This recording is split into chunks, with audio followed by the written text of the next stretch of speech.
I was working at a client's house when I saw my wife walk into the house next door. At first, I thought it was just a coincidence. Maybe she was running errands or visiting a neighbor. But as I watched her from the corner of my eye, something in my gut told me it was more than that.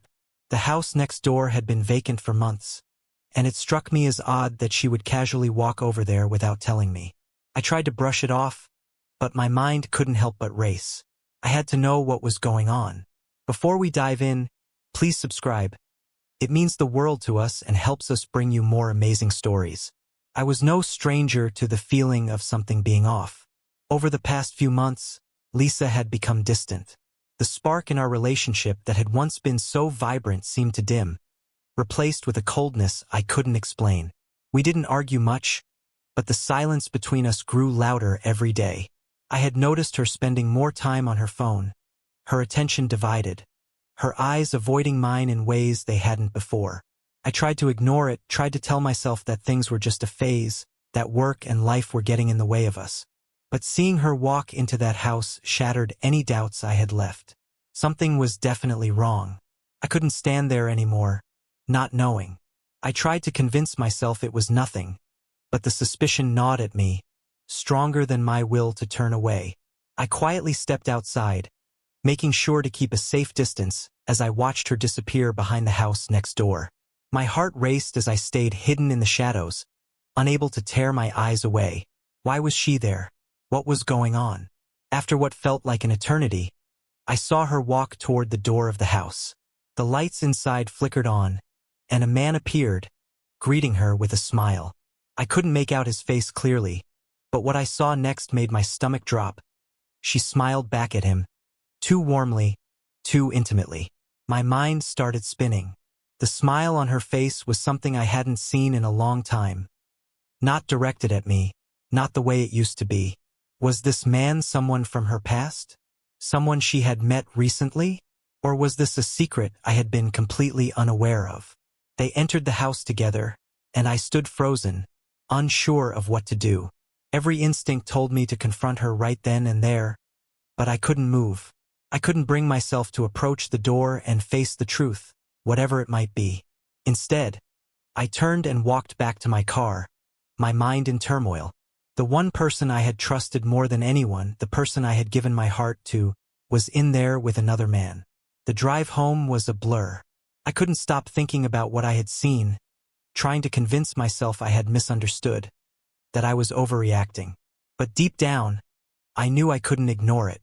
The woman I loved had betrayed me in a way I never thought possible, and all I wanted was answers. When Lisa finally came home that evening, I was sitting on the couch trying to gather my thoughts. She entered through the door wearing that familiar smile, the one she always used to greet me. But something was different. She seemed anxious, more nervous than usual. My heart sank as I looked at her. Was she going to lie to me?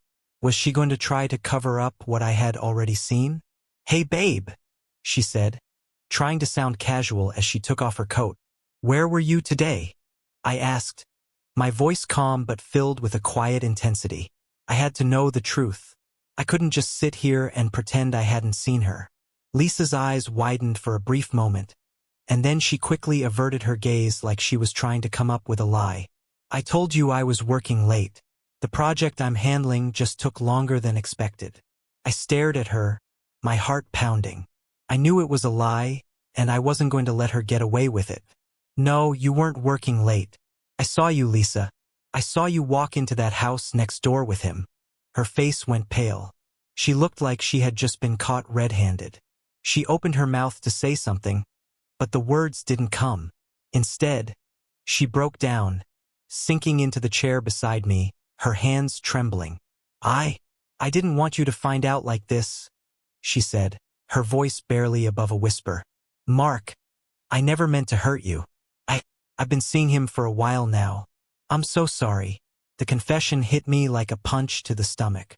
The pain, the shock, the overwhelming sense of betrayal flooded through me, and I couldn't breathe.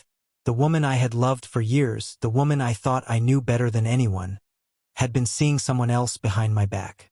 It wasn't just a casual fling. It had been going on for months. "I don't know how it happened," she continued, tears streaming down her face. I never planned for this. It just happened. I thought I could keep it from you, but I was wrong. I was selfish and I hurt you. I never wanted to, Mark. I sat there numb, trying to process the words coming out of her mouth. I wanted to scream, to yell at her, to demand answers, but I couldn't.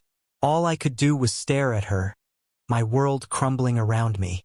The life we had built together, the love we shared, suddenly felt like a distant memory replaced by the harsh reality of the truth. The silence between us was suffocating. I didn't know what to say, what to do. I had loved her with everything I had. I had trusted her, believed in her, and now everything felt like a lie. I need some time, I finally said, my voice barely above a whisper. I need time to think, Lisa. I can't do this right now. She nodded, understanding the weight of my words. I understand. I'm so sorry, Mark. I'll leave if you want me to. For the next few days, I barely slept. My mind was consumed with the thought of what had happened, of how everything I knew about our relationship had been turned upside down. I didn't know what I wanted anymore. I didn't know if I could ever trust her again, if I could ever look at her the same way. But as the days passed, something changed. I realized I couldn't keep living in the shadow of betrayal. I couldn't keep holding on to a life that was built on lies. I needed to let go, even if it meant losing everything I had once known. I filed for divorce. It wasn't an easy decision, but it was the right one. Lisa tried to apologize, tried to convince me that we could work things out, but I knew deep down that our marriage was broken beyond repair. The months that followed were hard. I moved out of the house, started over in a small apartment, and began rebuilding my life piece by piece. The pain didn't go away right away, but I learned that healing takes time. I started focusing on myself again, rediscovering passions I had long neglected. Slowly, I began to find peace. A year later, I found myself sitting in a cafe, watching the rain fall outside. I wasn't thinking about Lisa anymore or the betrayal. I was thinking about how far I had come, how much I had grown. I had been knocked down, but I had risen again. And for the first time in a long time, I felt free. Sometimes the hardest part isn't letting go of the person you thought you'd never lose. It's letting go of the past and embracing the unknown future that lies ahead. And as I sat there watching the rain wash away the remnants of the past, I knew I was ready for whatever came.